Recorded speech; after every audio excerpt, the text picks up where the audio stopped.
Imagine that every experience in your life, every triumph, every betrayal, every moment you've called bad luck, is part of a hidden blueprint. According to Buddhism, nothing happens by chance. Not your heartbreak, your burnout, or even the way you stumbled upon this video. The universe doesn't send lessons, it becomes the lesson, whispers an ancient teaching. Right now, you're drowning in a world screaming for your attention, your hustle, your fear. You've blamed fate, cursed your bad breaks, and begged life for answers. But what if you're asking the wrong questions? You've been lied to. Society told you pain is a flaw. Your anxiety, a glitch.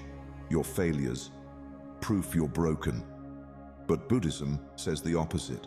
Your deepest struggles are sacred codes waiting to be cracked. That co-worker who betrayed you, a mirror. The dream that collapsed, a detour to something fiercer. The clock is ticking. Every second you resist this truth, you're wasting lifetimes of wisdom. I've spent years decoding these secrets, and today I'll hand you the key.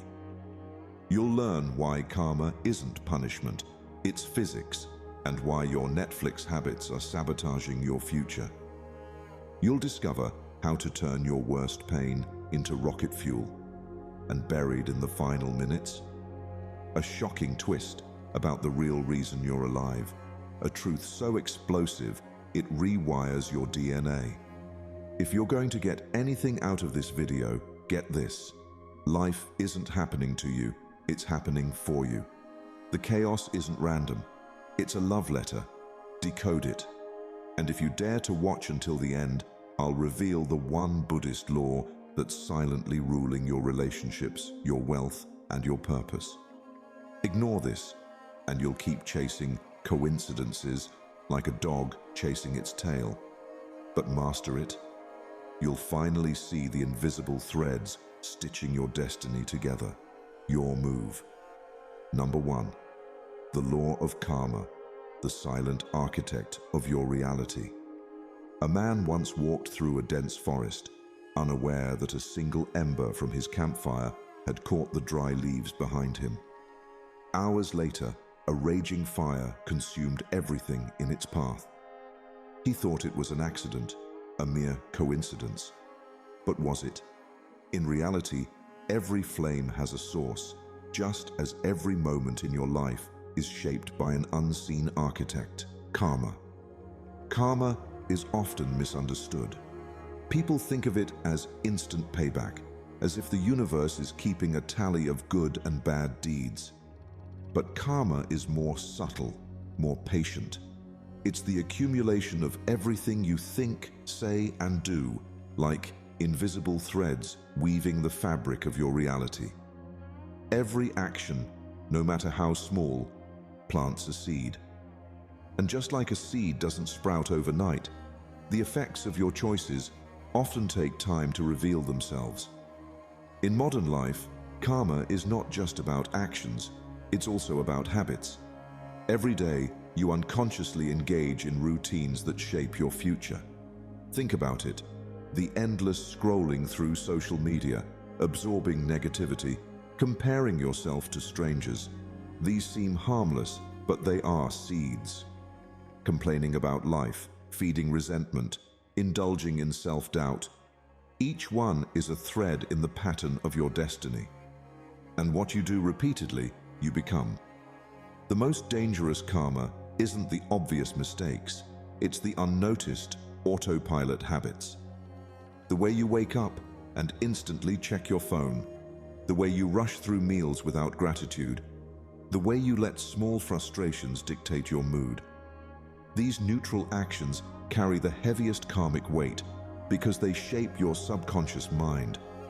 They program your reactions, define your expectations, and create the energy you carry into the world. You are not suffering because of one bad decision. You are suffering because of 1,000 small unconscious choices made every day. But here's the good news. Just as a single spark can burn a forest, a single moment of awareness can ignite transformation. You don't need to overhaul your entire life overnight. Start with one habit.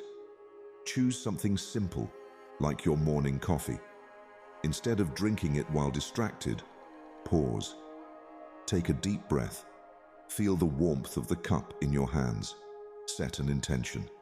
Peace, clarity, strength. Let that small action become a conscious ritual and watch how it ripples into the rest of your day. Buddha once said, "What you think, you become. What you feel, you attract. What you imagine, you create." Your karma is not written in stone. It is written in the choices you make each moment. And right now, you have the power to rewrite your future. So, ask yourself, what daily autopilot habit is secretly draining your energy? What if you replaced it with awareness, with purpose? What if, instead of being a prisoner of past habits, you became the architect of your own destiny? Try it for just one day. Infuse one ordinary action with mindfulness. And when you see the shift, no matter how small, comment below and share your experience. Because life is not a coincidence. It is a reflection of what you create. 2. Impermanence. The only constant is change. A child builds a sandcastle by the shore, shaping each tower with care. For hours they admire their creation, believing it will stand forever. But as the tide rises, the waves erase their masterpiece. The child cries, devastated by the loss. Yet, as the sun sets, they return the next day, only to build again, realizing that the joy was never in keeping the castle, but in creating it. This is life. Everything you hold onto, your job, your relationships, your youth, is like that sandcastle. You believe it belongs to you, that you can make it last. But no matter how tightly you grip, the waves of time will always take it away. The Buddha taught, the root of suffering is attachment. Not because love, success, or happiness are wrong, but because we suffer when we refuse to accept their impermanence. Think about the moments that have caused you the most pain. Was it the loss of a job, the end of a relationship, the fading of a dream? Most people don't suffer because things change. They suffer because they expect things to stay the same. The truth is, everything you fear losing was never truly yours to begin with. Your identity shifts. People enter and leave your life. Even your own body ages with time. Resisting change is like standing in the ocean and commanding the tide to stop. It will never listen. But here's the twist. Impermanence isn't a tragedy. It's freedom. Imagine if nothing ever changed. You would never grow, never evolve, never experience the beauty of transformation. Losing a job can force you to discover a new passion. The end of a relationship can lead you to self-love. Even painful endings create space for new beginnings. You are not meant to hold on to every phase of your life. You are meant to flow with it, like a river that never stops moving. Yet, many of us live trapped in the past, clinging to what was, afraid to let go. But what if, instead of fearing change, you embraced it? Here's a simple practice. Write a goodbye letter to something or someone you've been holding on to. Maybe it's an old version of yourself, a failed relationship, or a dream that no longer serves you. Pour your emotions into the letter, then burn it or bury it, letting the act symbolize your acceptance of change. Buddha once said, you can only lose what you cling to. So ask yourself, what ending are you avoiding that could be a gift? What if, instead of resisting, you leaned into the uncertainty, trusting that life is clearing space for something new? Tomorrow, the child will return to the beach, knowing their sandcastle will be washed away. But this time, they won't cry. They will build again, because they finally understand. The waves do not take anything from them. They only remind them that nothing was ever meant to stay. 3. Non-attachment, the art of holding lightly. A man once found a rare bird in the forest. Its feathers shimmered like gold, and its song was unlike anything he had ever heard. Afraid it would fly away, he cupped it tightly in his hands. But the harder he squeezed, the more the bird struggled, until finally, it suffocated in his grip. Devastated, he realized his mistake. In trying to keep it, he destroyed it. This is how most of us live. We cling to relationships, to success, to validation, believing that if we hold on tightly enough, we can make things last. But the more desperate we are to control something, the more power it has over us. A person obsessed with their reputation will always be at the mercy of others' opinions. Someone fixated on wealth will never feel rich enough. The more you believe you need something to be happy, the more it enslaves you. Non-attachment is not about indifference. It doesn't mean giving up on dreams, relationships, or ambition. It means holding everything lightly, engaging fully in life without gripping it so tightly that it suffocates. Imagine a parent who loves their child deeply but doesn't force them to become what they want. Instead of molding them into a version of themselves, they allow the child to become who they are meant to be. That is the art of non-attachment, to love without possessing, to strive without obsession, to care without fear. Look at your own life. How much suffering comes from attachment? The frustration when plans don't go as expected. The anxiety of checking your phone for likes or messages. The disappointment when someone doesn't meet your expectations. All of this pain stems from the same illusion, the belief that happiness depends on external conditions. But when you let go of the need to control outcomes, you step into real freedom. The Buddha taught, you only lose what you cling to. Let that sink in. Every heartbreak, every disappointment, every loss. It wasn't the event itself that caused suffering, but your attachment to what you thought should have been. Imagine if, instead of resisting change, you flowed with it. Imagine if, instead of fearing loss, you appreciated the present moment for what it is, a fleeting gift. Here's a simple way to practice non-attachment. Choose one space in your life, your desk, your closet, your phone, and declutter it. Get rid of what no longer serves you. Notice how it feels. That lightness you experience isn't just physical, it's mental. When you clear space in your life, you also clear space in your mind. And when your mind is free, you can finally receive the things that truly matter. So ask yourself, what are you gripping too tightly? What would happen if you simply let go? Non-attachment isn't about losing, it's about making space for something greater. And when you learn to hold life lightly, you will finally feel its weight lift from your shoulders. 4. Adversity as alchemy. Pain's hidden curriculum. A blacksmith takes raw metal and plunges it into fire. He pounds it relentlessly, folding it over and over again. To the untrained eye, this looks like destruction. But in reality, it is transformation. The heat, the pressure, the striking, it all strengthens the metal, refining it into a sword sharp enough to cut through anything.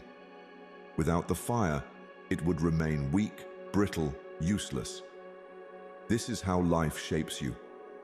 Every hardship, every betrayal, every loss is forging you into something stronger. Yet most people see pain as punishment, as if suffering is some cruel mistake. But what if pain wasn't here to break you? What if it was here to wake you up? The Buddha taught that suffering is not an enemy, it is a messenger.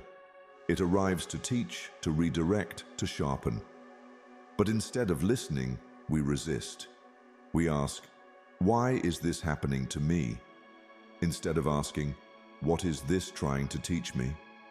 Think about a time you experienced deep pain. Maybe it was heartbreak. Maybe it was failure. Maybe life blindsided you with something you never expected. In the moment, it felt like the end. But looking back, can you see the lesson? That heartbreak forced you to build self-respect. That failure led you to an opportunity you would have never considered. That setback humbled you, gave you wisdom, made you more compassionate. The strongest people you know, the wisest, the most resilient, they didn't become that way by avoiding hardship. They became that way by letting pain shape them, not define them. Yet, we often resist pain because we think it shouldn't be there. But suffering is like a compass. It points to what needs healing, what needs attention. Chronic exhaustion? It's telling you to slow down. Betrayal? It's teaching you about trust and boundaries. Disappointment? It's revealing the gap between your expectations and reality. The greater the pain, the louder life is trying to redirect you. If you ignore it, it will keep returning, growing louder each time, until you have no choice but to listen. So, instead of running from your struggles, lean into them. Here's a simple practice. Revisit a past pain, the one you've been trying to forget. Sit with it. Write down, what did this pain force me to learn? Be honest. Did it force you to set boundaries, to stand up for yourself, to change direction? What if that pain wasn't random, but your soul's way of guiding you toward something greater? The Buddha once said, "No mud, no lotus. The most beautiful flowers grow from the dirtiest waters." Your struggles are not meaningless. They are shaping you, refining you, preparing you. So ask yourself, what if your worst struggle is actually your soul's GPS? What if life is not against you, but calling you to rise? Next time you feel lost in the fire, remember, you are not being burned, you are being forged. 5. Interconnectedness, the invisible web of life. A traveler once stood at the edge of a vast lake, tossing in a single pebble. He watched as ripples spread outward, touching every part of the water's surface. It was just one small action, yet it moved the entire lake. This is how life works. Everything is connected. Every thought, every word, every action sends ripples into the world, whether you realize it or not. Think about this. You wake up in a bad mood and snap at a coworker. That coworker, now irritated, goes home and is short with their child. The child, feeling unloved, lashes out at a classmate the next day. One moment of anger, rippling far beyond where it started. But kindness works the same way. A simple compliment to a stranger might brighten their day, influencing how they treat their family, their friends, even strangers they meet later. The Buddha taught, when you touch one thing with deep awareness, you touch everything. Yet so many people feel alone, as if they're isolated from the world. But loneliness is an illusion. You are never truly separate. The air you breathe was once exhaled by another. The food you eat was grown by hands you'll never meet. The emotions you carry are shaped by the people around you. Like a spider's web, pluck one thread, and the whole structure trembles. If you've ever felt like your life doesn't matter, think again. Every choice you make shifts the world in ways you cannot see. The way you treat others, the energy you bring into a room, the words you choose to speak, all of it has power. There is no such thing as a meaningless action. Even the smallest act of kindness can change someone's path without you ever knowing it. But here's the twist. You are not only affecting the world, you are also being shaped by it. The people you surround yourself with, the content you consume, the conversations you have, they are all shaping your thoughts, your energy, your future. If you surround yourself with negativity, you will absorb it. But if you choose to be around people who uplift and inspire, That energy will ripple into you and through you to others. So, how can you practice this truth in your daily life? Here's something simple. Perform one anonymous act of kindness. Pay for a stranger's coffee. Leave a note of encouragement on a car windshield. Donate without recognition. Do something small, expecting nothing in return. Then, notice what happens, not just in the world around you, but in yourself. The act of giving, without attachment, will remind you of what you've forgotten. You are part of something much larger than yourself. The Buddha once said, "As a bee gathers nectar and does not harm the flower, so do the wise move through the world." Imagine what would happen if everyone lived with this awareness. Imagine if, instead of thinking we are separate, we recognized that we are one. The world would change in an instant, and it starts with you. What ripple will you send out today? 6. Right effort, effortless mastery. A master archer stands in the forest, bow in hand, arrow nocked. His breathing slows. He does not focus on the target. He focuses on his grip, his stance, the pull of the string. When he releases, the arrow flies effortlessly, striking its mark. But a beginner does the opposite. He obsesses over the bullseye. His hands shake with tension, and the arrow misses. The lesson? Mastery is not about force. It is about presence.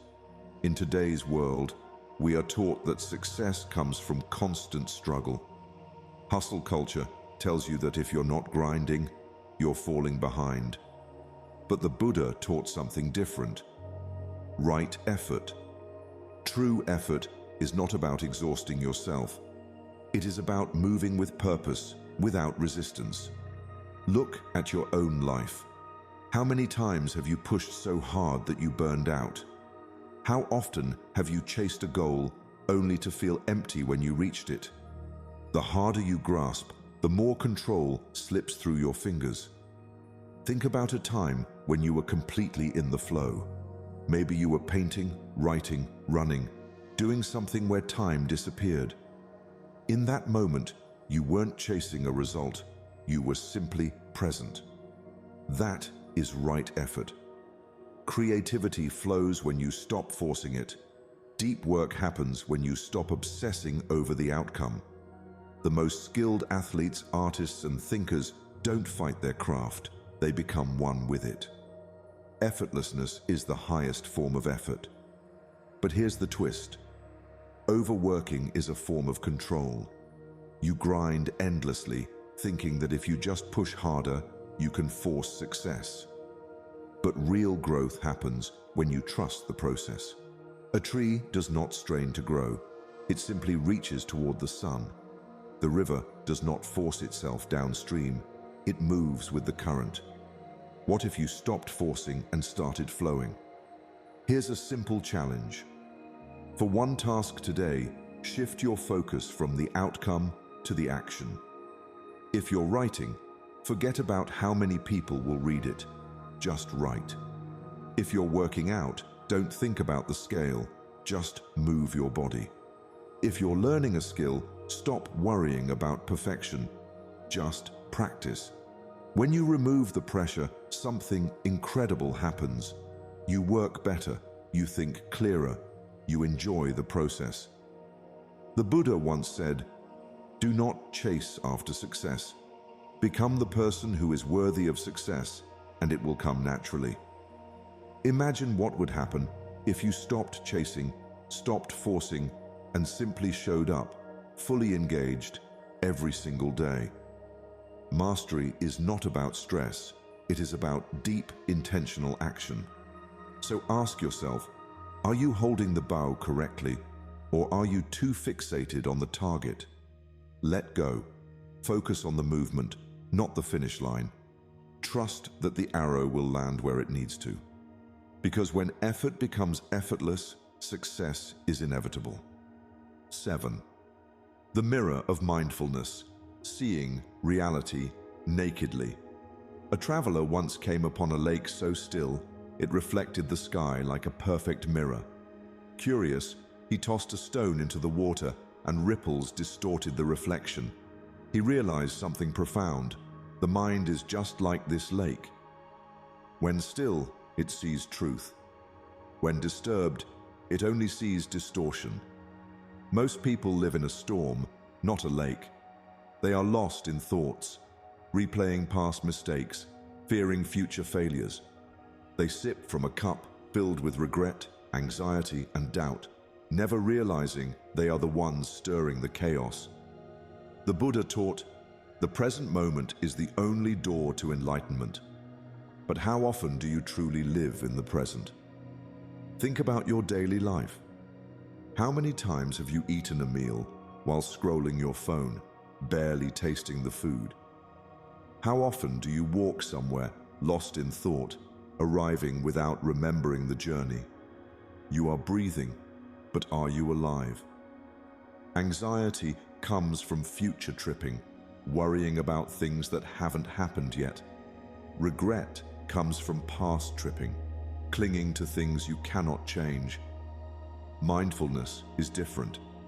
It is drinking the present like cool water, savoring each moment as it unfolds. But here's the twist. You don't need to meditate for hours to master mindfulness. It starts with the simplest things. Brush your teeth with full attention. Feel the bristles on your gums, taste the mint, listen to the sound. When you drink tea, feel the warmth of the cup in your hands. When you walk, notice the sensation of your feet touching the ground. These moments may seem small, but they are everything. If you can be present in brushing your teeth, you can be present in your life. The modern world thrives on distraction. Social media, endless notifications, constant noise, each one pulling you further from the now. But when you practice mindfulness, something shifts. Your thoughts slow, your emotions stabilize. You begin to see reality as it is, not as your fears or desires paint it. Imagine if, instead of reacting impulsively, you could observe your thoughts like clouds drifting across the sky. What if, instead of drowning in emotions, you could simply watch the waves rise and fall? Here's a challenge. Choose one daily activity and do it with full presence. It could be eating, walking, showering, anything. When your mind wanders, gently bring it back. Feel the textures, hear the sounds, be fully where you are. At first, it may seem simple, even insignificant. But over time, you will notice a profound shift. Life slows down, clarity sharpens, joy emerges from the smallest things. A storm in a teacup is just a storm, until you decide to stop stirring. The mind, when left undisturbed, naturally returns to peace. So ask yourself, are you sipping the chaos, or are you watching it settle? The choice is yours. Still the water, and reality will reveal itself. 8. The illusion of self, the ultimate freedom. A wave crashes against the shore, believing it is separate from the vast ocean. It fights to maintain its form, fearing dissolution, unaware that it was never a part to begin with. This is the illusion of self, the belief that you are a fixed, unchanging identity, when in reality, you are fluid, ever-changing, inseparable from the whole. What if everything you think you are is just a story? Modern life feeds this illusion. Social media convinces you that you must be someone, successful, attractive, important. Every like, every comment, every comparison reinforces a fragile identity, one built on external validation. You believe you must be better, smarter, richer, happier. But ask yourself, who is this self that needs to be more? Buddhism teaches that the self is like a river, always flowing, never the same. But most people cling to a false sense of identity. You define yourself by your past, by your wounds, by the labels given to you. I am not good enough. I am a failure. I am shy. But these are just borrowed stories, conditioning passed down by family, society, and experience. Who were you before the world told you who to be? Here's the truth. Your insecurities are not yours. They are hand-me-downs, reinforced by repetition. The character you've been playing is just that, a role, not reality. What happens when you drop the act? What remains when you stop trying to be someone? Freedom. The moment you let go of the need to be something fixed, you become limitless. Think about a time when you lost yourself in something, a conversation, a passion, a moment of pure joy. In those moments, you weren't performing. You simply were. No fear, no doubt, no comparison, just being. That is your true nature, not the mask you wear to fit expectations. Like a wave realizing it was never separate from the ocean, you are already whole. But here's the twist. Even the idea of finding yourself is a trap. There is no fixed self to find, only an awareness that you are always changing. The more you cling to a rigid identity, the more you suffer. Let go, and you become whatever the moment requires. Strong when needed, soft when necessary, free always. Imagine a tree that refuses to shed its leaves in winter. It clings desperately, trying to hold on, but in doing so, it resists its natural rhythm. When spring comes, it struggles to bloom. You too are meant to evolve. Who you were 5 years ago is not who you are today, and who you are now is not who you will be. Clinging to an outdated identity only holds you back. Here's your challenge. What story about yourself is holding you hostage? Write it down. Look at it. Ask yourself, who gave you this story? Is it even true?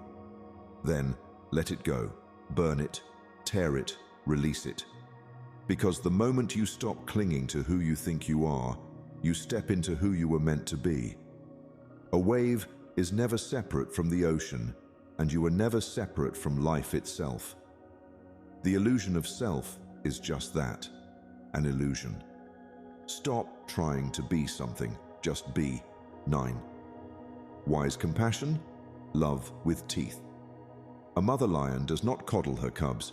She nurtures them, but when the time comes, she pushes them into the wild, not out of cruelty, but out of love. This is wise compassion, love with teeth, kindness with strength, care without enabling. It is the balance between holding someone's hand and letting them walk on their own. True compassion does not shield people from pain. It helps them grow through it. Modern society confuses kindness with passivity. You are told to just be nice, to always be agreeable, to avoid confrontation. But real love is not about making people comfortable. It's about helping them become better. A friend spiraling into self-destruction does not need empty reassurances. They need truth. A child refusing to face their responsibilities does not need indulgence. They need guidance. To truly love is to be willing to say what is hard, to do what is difficult, to care enough to not just comfort, but to challenge. Buddhism teaches that compassion is not pity, it is understanding. It is seeing suffering clearly and choosing to act, not by feeding delusion, but by helping someone wake up. The Buddha himself was not a passive teacher. He did not simply soothe people's worries. He challenged them to see beyond their illusions. When someone was trapped in their attachments, he didn't say, "It's okay, just be happy." He said, "Look deeper, see the truth." Because real kindness is not about making someone feel better in the moment. It's about helping them free themselves in the long run. Think about a time when someone told you a hard truth that changed your life. Maybe they called out your self-sabotage. Maybe they refused to support your excuses. Maybe they held up a mirror to your weaknesses, not to shame you, but to help you grow. That was real compassion. Because love without wisdom can become enabling. and wisdom without love can become cruelty. The balance is where transformation happens. Here's the twist. Toxic positivity is just another form of avoidance. Saying, "It's okay, just think positive," dismisses real pain. True compassion says, "I see your pain. Let's face it together." It does not rush to fix, but it does not ignore either. It sits in the fire with someone and helps them walk through it. It does not lie for the sake of comfort. It speaks truth for the sake of liberation. Imagine someone drowning. Would you simply shout, "Just swim, just be happy"? Or would you reach in and pull them out? Real love is action. It is courage. It is the willingness to be firm when softness would cause harm. If you truly care about someone, you will not let them stay asleep in their suffering. You will help them wake up, even if they resist at first. Here's your challenge. Think of one person in your life who needs truth, not comfort. Instead of saying, "It's okay," say, "I see your struggle, and I won't let you stay stuck." Offer them support, but also honesty, because love without wisdom is blindness, and wisdom without love is emptiness. True compassion is both. It is fierce, it is tender, and it is the key to real transformation. 10. Emptiness, the fullness of nothingness. A bamboo flute is nothing but a hollow piece of wood, yet from its emptiness, music is born. Without the space inside, there would be no melody, no sound, no beauty. The same is true for your mind, your life, your very existence. Emptiness is not the absence of something, it is the space for everything. Yet, in the modern world, people fear emptiness. They fill their time with endless scrolling, their homes with clutter, their minds with noise. The fear of silence, of stillness, of nothingness keeps them running in circles, mistaking movement for progress, distraction for fulfillment. Buddhism teaches that emptiness is not a void, but potential. A mind cluttered with opinions, judgments, and desires cannot receive new wisdom. A life crowded with possessions and obligations has no room for growth. People believe they are stuck, but often they are simply too full, full of expectations, full of attachments, full of thoughts they never questioned. True clarity begins not by adding more, but by subtracting, by letting go, by creating space for something new. Here's the paradox. People chase happiness by accumulating more success, more followers, more knowledge, yet fulfillment is found in less. The greatest breakthroughs, the deepest insights, the most profound moments of wisdom come in the silence between thoughts, in the stillness between actions. Think about it. When do your best ideas come? Not when you force them, but in moments of quiet, while showering, walking, or staring at the sky. Because when the mind stops grasping, truth emerges on its own. Imagine walking into a room packed with furniture, boxes, and objects stacked to the ceiling. You can't move. You can't breathe. Now imagine clearing the space, removing the excess, opening the windows, letting the light in. Suddenly, there is freedom, possibility, room for something new. The same applies to your inner world. Most people never hear their own wisdom, not because it isn't there, but because their mental space is too cluttered to listen. The modern world does not encourage emptiness. It sells distraction, consumption, and constant stimulation. But emptiness is where your power lives. In Zen, monks meditate not to achieve something, but to return to the natural state of spaciousness, to experience the fullness of nothingness. This is why the Buddha said, "Form is emptiness, emptiness is form." It means that what you call something is simply the arrangement of nothing. The cup is useful because of the space inside it.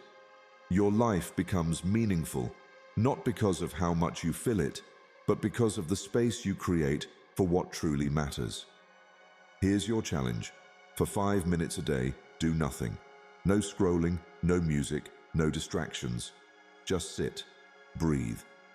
Witness your thoughts without engaging them. Notice the discomfort, the urge to do something. Then let it go. In that silence, you may just hear something deeper than the noise of everyday life. You may discover that emptiness is not lack, it is possibility. And in that space, your greatest transformation begins. Bonus principle: the law of resonance. A tuning fork, when struck, does not just create a sound, it vibrates, and in doing so, makes other objects around it resonate at the same frequency. This is not magic, it is physics. But what if the same principle applies to your life? What if your thoughts, emotions, and energy are the tuning fork shaping everything around you? This is the law of resonance. You are not merely reacting to life, you are co-creating it. Look around you. Your reality is not random. The people you meet, the opportunities you receive, the obstacles you face, all of it mirrors the energy you emit. Complain often, and life gives you more reasons to complain. Radiate gratitude, and unexpected blessings unfold. This is not wishful thinking. It is the unseen law governing your existence. Have you ever noticed how negativity spreads like wildfire? One person's stress infects an entire room. One complaint turns into an entire conversation of dissatisfaction. But the opposite is also true. Walk into a space with genuine joy, and you lift the energy. Smile, and the world mirrors it back. Here's the twist. You don't attract what you want, you attract what you are. If you believe the world is cruel, you will unconsciously filter reality to confirm that belief. If you see possibility, doors will appear where others see walls. Your internal state is a magnet, pulling in experiences that match its frequency. Think about the times when everything seemed to go wrong, one problem triggering another like dominoes. And then remember those moments when life just flowed, where synchronicities lined up effortlessly, like the universe itself was conspiring in your favor. That wasn't coincidence, that was resonance. Your mind is not just a processor of reality, it is a broadcaster. Every thought you think, every word you speak, sends out a vibration that shapes your experience. The most dangerous habit is not failure, but unconscious self-sabotage. If your inner dialogue is filled with, "I'm not enough," "nothing ever works out for me," or "I don't deserve success," then life will reflect that belief back to you, confirming it in subtle, relentless ways. Not because the universe is cruel, but because it is obedient. It simply echoes the signal you send. Here's your challenge. For the next 7 days, speak only life-affirming words, even to yourself. No complaining, no self-criticism, no "I can't." Replace doubt with possibility. When you wake up, instead of saying, "Ugh, another stressful day," say, "Today holds unexpected blessings." Even if you don't fully believe it, watch how your reality begins to shift. Watch how the small synchronicities multiply, not because life is changing, but because you are. The title of this video says, "Life is not a coincidence." And it's true. Everything happens for a reason. But here's the secret. You are the reason. You are the tuning fork. You are the frequency. You are the architect of your reality. Change your resonance, and life will have no choice but to match it. Quick summary of the 10 principles. The law of karma. Every action and thought plants seeds for future outcomes. Neutral habits, like autopilot routines, shape your life unconsciously. Audit daily actions to infuse intention. Impermanence. Change is inevitable. Resisting it fuels anxiety. Endings create space for reinvention. Write a goodbye letter to release clinging. Non-attachment. Clinging to outcomes breeds suffering. Letting go isn't indifference, it's fierce presence. Declutter spaces to experience mental freedom. Adversity as alchemy. Pain is a teacher, not a punishment.